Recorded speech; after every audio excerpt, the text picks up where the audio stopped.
Hey Lovelies, இன்னைக்கு video வந்து பிகினரா நீங்க எப்படி பிளானர் யூஸ் பண்ணலாம் அப்படின்னு சொல்லிட்டு தான். ஸோ முதல் டிப் வந்து பாத்தீங்கன்னா கரெக்டான பிளானர் வந்துட்டு சூஸ் பண்ணுங்க. அந்த ஒரு பிளானர் நீங்க வந்து அந்த வருஷம் ஃபுல்லா வந்து புரட்டி பார்க்க போறீங்க. ஸோ அதோட இன்சைட் கண்டென்ட்ல இருந்து வெளியில இருக்கிற கவர் பேஜ் வரைக்கும் எல்லாமே உங்களுக்கு பிடிக்கணும். அப்பதான் உங்களுக்கு அதை வந்துட்டு யூஸ் பண்ணுங்கிற ஒரு விருப்பம் வரும். சப்போஸ் உங்களுக்கு பிளானர்லாம் பிடிக்காத பர்சன் நீங்க அப்படின்னா தாராளமா நீங்களே ஒரு DIY பிளானர் கிரியேட் பண்ணிக்கலாம்.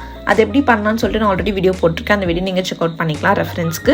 ஐடியா என்னன்னா உங்களுக்கு வந்து கரெக்டாக இருக்கிற பிளானர் இல்லை பிளானிங் மெத்தடை வந்துட்டு ஃபாலோ பண்ணுங்க அண்ட் உங்களுக்கு பிடிச்சதை வந்துட்டு பண்ணுங்க. அப்போதான் உங்களால் அகெயின் அண்ட் அகெயின் அது திரும்ப போய் பிளான் பண்ண முடியும். அந்த மெத்தடை வந்துட்டு யூஸ் பண்ண முடியும். பிடிக்காத விஷயத்தை கண்டிப்பாக நம்ம எவ்வளோ ஃபோர்ஸ் பண்ணாலும் நம்மளால பண்ண முடியாது. அடுத்த டிப் வந்து slow and steady wins the race. So planning பொறுத்த வரைக்கும் இப்போ நீங்கள் பிளானர் வச்சிருக்கீங்கன்னா டெஃபினட்டாக அதுக்கு உங்களுக்கு தேவையான ஸ்ப்ரெட்டும் அதில் இருக்கும்.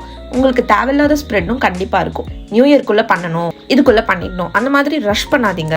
பொறுமையாக ஒரு ஸ்ப்ரெட்டாக உங்களுக்கு எப்படி வந்துட்டு தேவைன்னு நினைக்கிறீங்களோ அதை வந்து கொஞ்சம் ரிஃப்ளெக்ட் பண்ணி அதுக்கு பிறகு அந்த ஸ்ப்ரெட் எல்லாம் நீங்கள் வந்துட்டு பார்த்தீங்கன்னா ஃபில்அப் பண்ணலாம். என்னோட நெக்ஸ்ட் டிப் வந்து பார்த்தீங்கன்னா have a planning routine. So plan பண்ணுறதுக்குன்ட்டு ஒரு ருட்டீன் வச்சுக்கோங்க. எப்போ பிளான் பண்ண போறீங்க அந்த மாதிரி சொல்லிட்டு. இப்போ நீங்கள் பிளானிங் ஜேர்னி இப்போ தான் ஸ்டார்ட் பண்ணுறீங்க அப்படின்னா ஃபர்ஸ்ட் ஆஃப் ஆல் அது ரொம்ப கஷ்டமாக இருக்கும் ஆரம்ப காலத்தில் நம்ம பிளான் பண்ணுறதுக்கு. ஸோ அதனால தான் ஒரு ரொட்டீன் கிரியேட் பண்ணிட்டீங்கன்னா உங்களுக்கு ரொம்ப சிம்பிள் அண்ட் ஈஸியாக இருக்கும். ஸோ எப்போ நீங்கள் வந்துட்டு மந்த்தை பிளான் பண்ண போறீங்க, எப்போ வந்துட்டு வீக்கை பிளான் பண்ண போறீங்க, எப்போ உங்களோட டேவை பிளான் பண்ண போறீங்க அப்படிங்கிற மாதிரி நீங்கள் வந்து பார்த்தீங்கன்னா பிளான் பண்ணலாம். ஸோ ரொம்ப நீங்கள் வந்து ப்ரெஷரைஸ் பண்ணிக்க வேணாம்.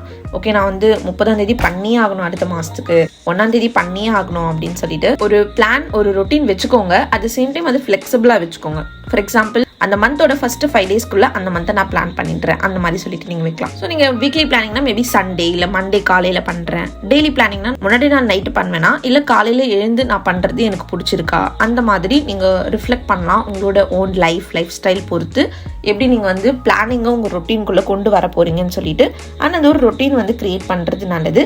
ஸோ தட் நீங்கள் கன்சிஸ்டண்ட்டாக சிம்பிளாக ஈஸியாக தினமும் பிளானரை யூஸ் பண்ணலாம். அடுத்த டிப் வந்து உங்கள் பிளானர் வந்துட்டு கஸ்டமைஸ் பண்ணுங்க. சப்போஸ் நீங்கள் புல்லட் ஜர்னல்லாம் பண்ணுறீங்கன்னா உங்களுக்கு இந்த டிப் வந்து ரெசனேட் ஆகாது. ஏன்னா நம்ம புல்லட் ஜர்னல் கிரியேட் பண்ணுறோம் இல்லை டேவையாக பிளானர் பண்ணுறோங்க போது நமக்கு தேவையான நமக்கு பிடிச்ச ஸ்ப்ரெட் மட்டும்தான் நம்ம வச்சுப்போம்.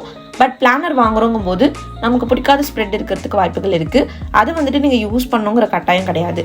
அதை வந்து நீங்கள் உங்களுக்கு பிடிச்ச மாதிரி வேறு விதத்தில் கஸ்டமைஸ் பண்ணிக்கலாம். இது வந்துட்டு என்னோட இங்க் பக்கெட் பிளானரில் இருக்கிற அந்த இயர்லி கேலண்டர். அந்த இயர்லி கேலண்டர் எப்போவுமே நான் பிளானரில் யூஸே பண்ண மாட்டேன், அது அப்படியே இருக்கும். ஸோ ஐ தாட் அது வந்து சும்மா ஒரு blank பேஜ் வந்து A4 ஷீட் வந்து கட் பண்ணி ஒட்டிட்டு அதுக்கு மேலே நான் என்ன எழுதியிருக்கேன்னா ways to de-stress, அதுக்கு பிறகு things to do when you feel overwhelmed, stuck, confused இல்லைனா நாட் ஓகே இன் ஜென்ரல் அந்த மாதிரி சொல்லிட்டு. இது ரெண்டுமே வந்துட்டு பார்த்தீங்கன்னா ஒரு கைண்ட் ஆஃப் லிஸ்ட் அண்ட் இது கண்டிப்பாக ரொம்ப யூஸ்ஃபுல்லாக இருக்கும். ஏன்னா இதனோட பர்சனல் பிளானர் அண்ட் சம்டைம்ஸ் எனக்கு வந்து ரொம்ப ஸ்ட்ரெஸ்டாக இருக்குது அப்படின்னா இந்த பேஜ்க்கு வரலாம். ஓகே என்னெல்லாம் பண்ணால் நான் ஸ்ட்ரெஸ் வந்து எனக்கு ரெடியூஸ் ஆகும் எனக்கு பர்சனலி அப்படிங்கிறத பார்த்து அதில் மேபி ஒரு 1 or 2 திங்ஸ் பண்ணேன் அப்படின்னாலே எனக்கு வந்து பார்த்தீங்கன்னா கொஞ்சம் பெட்டராக ஃபீல் பண்ணுவேன். இந்த மாதிரி உங்களுக்கு வந்து எது பெனிஃபிட்டாக இருக்கும்னு பாருங்கள், ரிஃப்ளெக்ட் பண்ணுங்கள். அதை வந்துட்டு உங்களுக்கு பிடிக்காது இல்லை உங்களுக்கு தேவையில்லாத யூஸ் இல்லாத ஸ்ப்ரெட்டை அந்த மாதிரி கன்வெர்ட் பண்ணிக்கோங்க. அவ்வளோதான், சிம்பிள். அடுத்துட்டு வந்து பார்த்தீங்கன்னா out of sight means out of mind. So நம்ம கண் பார்வைக்கு ஒரு விஷயம் இல்லை அப்படின்னா அது நம்ம மைண்டை விட்டு வெளியே போயிடும். இது எனக்கு நிறைய விஷயத்துல ரெசனேட் ஆகி இருக்கு. அதனால உங்க பிளானர் உங்க கண் முன்னாடி வச்சுக்கோங்க. அப்பதான் உங்களுக்கு அதை யூஸ் பண்ணிட்டோம்னு தோணும். அது உங்க கண் மறைவா இருந்ததுன்னா உங்களுக்கு அதோட ஞாபகமே இருக்காது.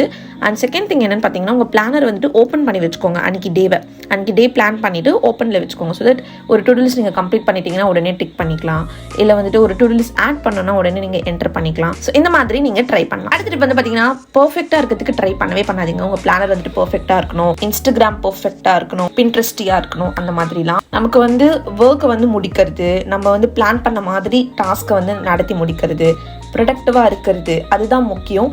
ஏஸ்தட்டிக் அதுக்கப்புறம் அழகா இருக்கிறது அது எல்லாத்தையும் காட்டிலும் ஸோ ஃபங்க்ஷனாலிட்டிக்கு முக்கியத்துவம் கொடுங்க. அடுத்துட்டு வந்து பார்த்தீங்கன்னா don't be hard on yourself. எல்லா டேஸும் வந்துட்டு பெஸ்ட்டாக ப்ரொடக்டிவாக இருக்காது. சம் டேஸ் நம்ம வந்துட்டு பிளானிங் பண்ணாமல் ஸ்கிப் பண்ணுறது ஓகே. சில சமயம் நமக்கு உடம்பு சரியில்லாமல் இருக்கும், அப்போ நம்மளால பிளான் பண்ண முடியாது, ட்ராவலில் இருப்போம், இல்லை நம்ம வந்து ஒரு குட் மென்டல் ஸ்டேட்டில் இருக்க மாட்டோம். அந்த மாதிரி டைமில் ப்ளீஸ் வந்துட்டு ஃபோர்ஸ் பண்ணாதீங்க உங்களை நீங்களே பிளான் பண்ணி ஆகணும் அந்த மாதிரி சொல்லிட்டு. நம்ம ஒரு கிளியர் ஹெட் ஸ்பேஸில் இல்லை அப்படின்னா கண்டிப்பாக ஒரு கிளியர் பிளானிங் பண்ண முடியாது. டோட்டலி ஓகே, அது நார்மல். அந்த மாதிரி நம்ம ஃபீல் பண்ணுறது, ஒரு சில டேஸை வந்து ஸ்கிப் பண்ணுறது, பிளான் பண்ணுறது பண்ணதுல இருந்து மெயின் மோட்டோ என்னன்னா, அந்த மாதிரி டேஸ் வரும்போது பிளானிங் ஓவராலா அப்படியே கிவ் அப் பண்ணிட்டு அதை அப்படியே விட்டுறக்கூடாது. இனிமேல் நான் பிளானே பண்ண மாட்டேன் அப்படின்ட்டு அப்ப நீங்க என்ன பண்ணணும்னா ஒரு மினி பிரேக் எடுத்துக்கோங்க. அதுக்கு பிறகு திரும்ப வாங்க பிளான் பண்றதுக்கு. இந்த மாதிரிலாம் as a beginner நீங்க பிளானர் வந்துட்டு யூஸ் பண்ணலாம். அண்ட் ஒரு நாளை வந்துட்டு நீங்க எப்படி எஃபெக்டிவா பிளான் பண்றதுன்னு உங்களுக்கு தெரியணும்னா ஸ்கிரீன்ல தெரியுற இந்த வீடியோ பாருங்க. கண்டிப்பா உங்களுக்கு யூஸ்ஃபுல்லா இருக்கும். லிங்க் வந்து நான் உங்களுக்கு டிஸ்கிரிப்ஷன்லயும் கொடுத்துட்டேன். இந்த வீடியோ உங்களுக்கு ஹெல்ப்ஃபுல்லா இருந்ததுன்னா லைக் பண்ணி சப்ஸ்கிரைப் பண்ணிக்கோங்க. இந்த மாதிரி நிறைய வீடியோஸ் பார்க்க. உங்களை நெக்ஸ்ட் வீடியோல பார்க்கறது வரைக்கும் be positive and spread positivity.